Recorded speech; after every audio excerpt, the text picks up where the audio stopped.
哎，这要的谁呀？哦，上一个广告的女主角，感兴趣啊？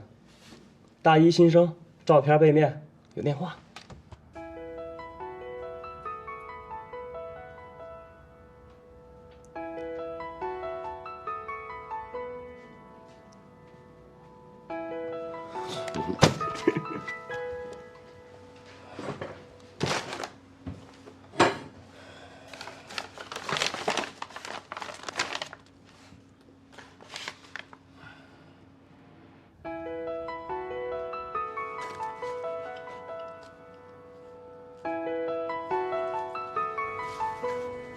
老板，以我个人意见呢，我觉得这次广告应该找这个女孩来演。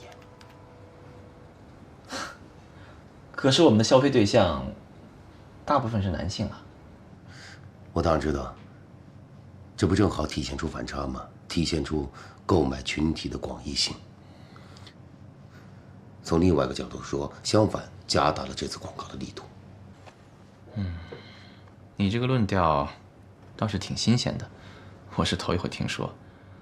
不过，不知道客户愿不愿意冒这个险。而且这和我们之前的提案大相径庭啊，你怎么解释呢？这方面我也考虑过，所以在做这个方案的时候呢，我把各个角度呢都写进去了。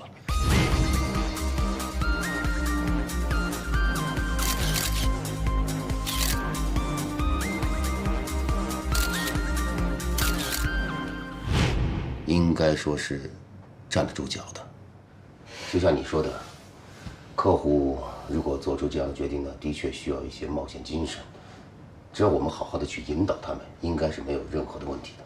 老板，我相信这个广告一旦投放出来，一定会引起强烈的反响，要么它是积极的，要么它是消极的。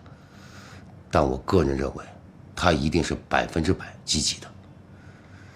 我也相信，等广告投放以后，客户一定会收到非常好的效益。